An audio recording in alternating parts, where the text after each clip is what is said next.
Ayan! Sobrang Latina namin ni Sir. Sobrang aga namin dito sa venue ng aming volleyball. At syempre, whether you like it or not, guys, coach po kami ng volleyball.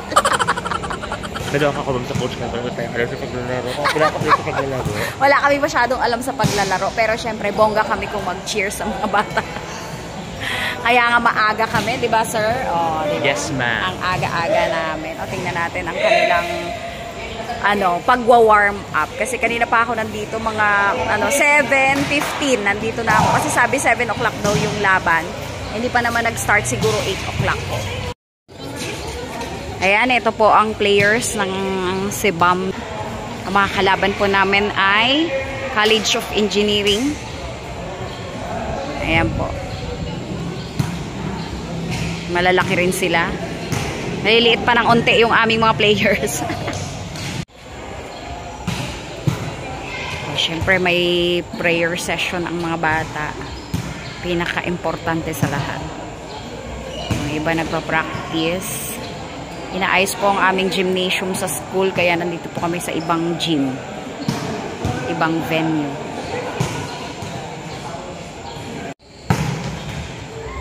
Malapit na pong mag-start.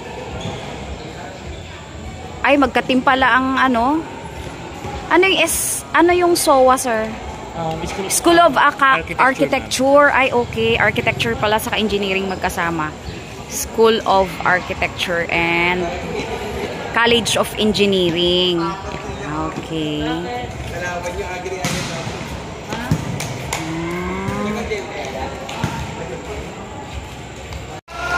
Ayan, in fairness, dumating ng mga officers. Ayan, may mayroon na silang Gatorade. Naka-ready na. Ayan na, mag-start na. Ayan, malapit na mag-start, pero kami ay magtatakot muna. Ayan. Nagkakaroon na mga batang babae.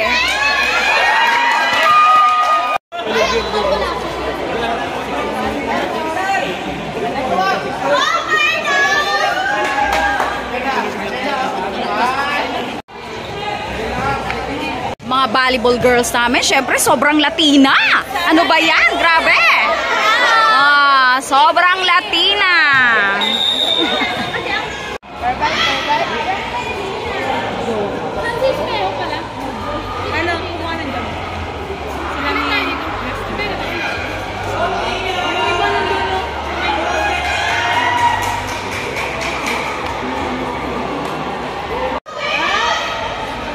Ganun tayo mamaya. Nakita niyo yung ginawa nila?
sobrang Latina.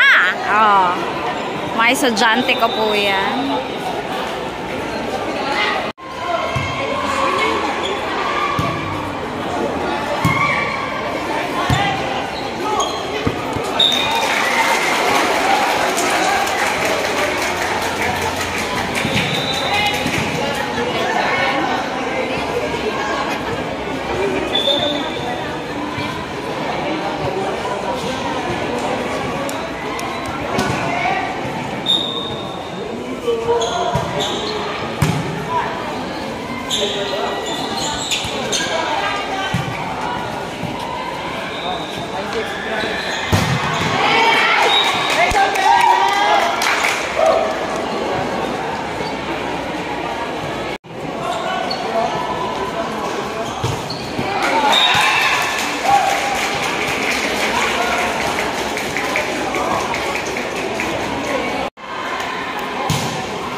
Galing.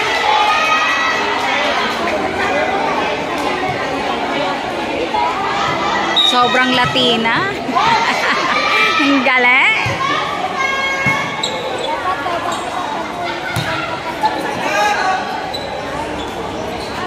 Pak, pak, yun.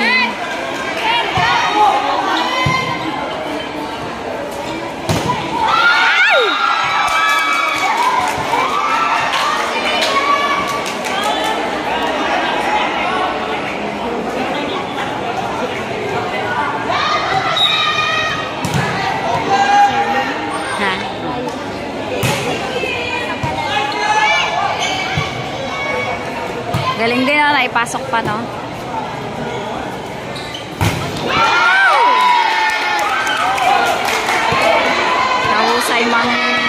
pumalo na. Sakit. Parang ako yung nasasaktan. Habang lang yung si Bantas si Jay. Batak yun eh.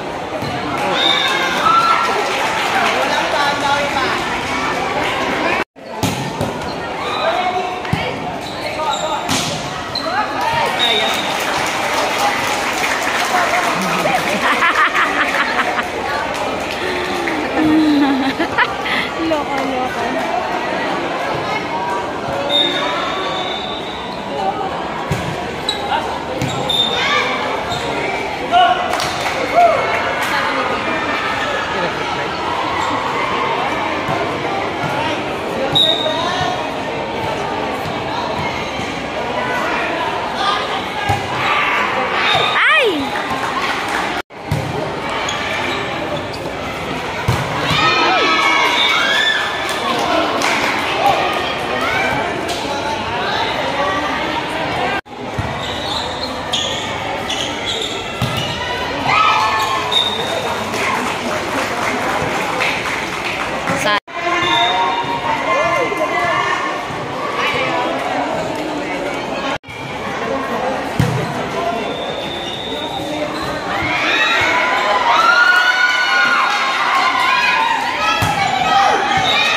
Minsan kinakabahan yung mga bagong pasok.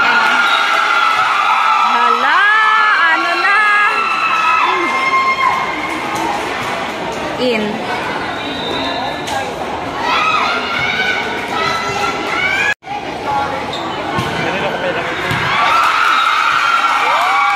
Uy!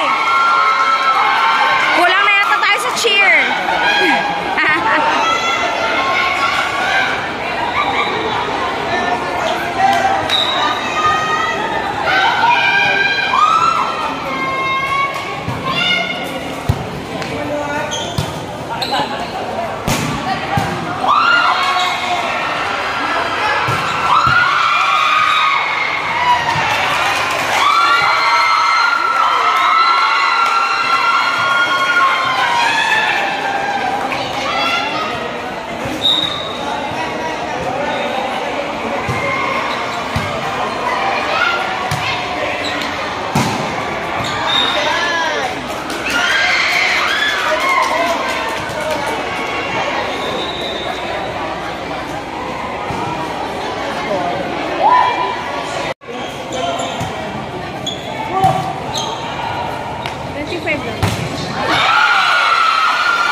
pormang-porma. Nakatakong pa. Diba? Ang mga girls namin ay game number 3. Medyo malayo-layo pa. Kasi game number 1 pa lang. Hi guys! Ayan, pasensya na po kayo at masyadong busy ang inyong Ate Jeng. Sa buhay-buhay. Actually po, sa pagiging guro po talaga. Kaya from time to time po, mag-share na lang din po ako ng mga moments sa school, yung mga pwede pong i-share kasi siglakas naman po namin ngayon. Kaya medyo open po yung activities namin. Hindi katulad ng mga nakaraang araw talagang puspusan, sagad-sagaran po talaga kasi po syempre kapag nagtuturo ka po talaga, especially ngayon nasa first year ko pa lang, bawat subjects po talaga ay first time kong tuturuan. So ibig sabihin lahat inaaral ko po, ginagawan ko po ng PowerPoint presentation, kaya sa gabi po talaga inaabot ako ng madaling araw. So wala na rin pong time para makapag-vlog talaga. Tapos kapag weekends naman po ay mayroon pa po akong natitirang subject sa masteral. Yun naman po ang binubuno ko. Kaya sobrang busy po talaga. Pasensya na po. Medyo kahit gustong-gusto man po talaga namin. Gustong-gusto ko po na mag-upload. Paminsan-minsan ko lang po talaga nagagawa. Ayun. Sana po nandyan pa rin kayo kahit ano man po yung mga bagay na pwede kong i-share. Pero syempre po, pagdating ng bakasyon o kaya basta nag-smooth lang yung mga ano po, yung mga lessons, maayos na lahat. Kasi syempre gumagawa pa kami ng mga syllabus. Though tapos naman na. Yung first week kasi ng semester po talaga yan, gawaan ng mga syllabus. O tapos ngayon kahit siglakas po, gawaan na po kaagad ng mga examination. Sobrang bilis po talaga. Hindi ko nga po maintindihan. Sobrang bilis pala talaga ng time. Para kaming nakikipaghabulan. Ganun po talaga yung feeling na pag alis mo ng umaga ng before mag-7, dadating kami ng medyo gabi na sa bahay. Bakbak na naman po ng gawa ng kung ano-ano. Wala na po talagang oras para makapag-vlog ng mga vlog na katulad po ng dati. Pero basta po may time, sisingit at sisingit po. Halimbawa po mga holiday or medyo lumuwag-luwag. Ganun po. Medyo may mga inaasikaso lang po rin po talaga sa pag-aasikaso ng mga subjects. Siyempre po, kailangan naman laging handa si ma'am kapag nasa harapan po ng mga bata. Dahil pag hindi naman po, nakahiya naman po yun. Abay, binabayaran po ako ng gobyerno para magturo. Kapag wala naman po akong maibigay na magandang ituturo sa mga bata, ano naman po, wala po akong silbing guro. Di po ba? Kaya mas inuuna ko po talaga yon kasi kailangan master na master ko din po yung aking mga tinuturo. Pinag-aaralan ko rin po. Parang pinagsasabay ko po ang pag-aaral at pagtuturo. Ayan. Di ba po? Maraming salamat po sa mga patuloy na sumusuporta sa amin pong channel. Nawa po ay maayos ang kalagayan ng lahat. Kami naman po ay okay na okay lang po. Maraming salamat po. God bless po.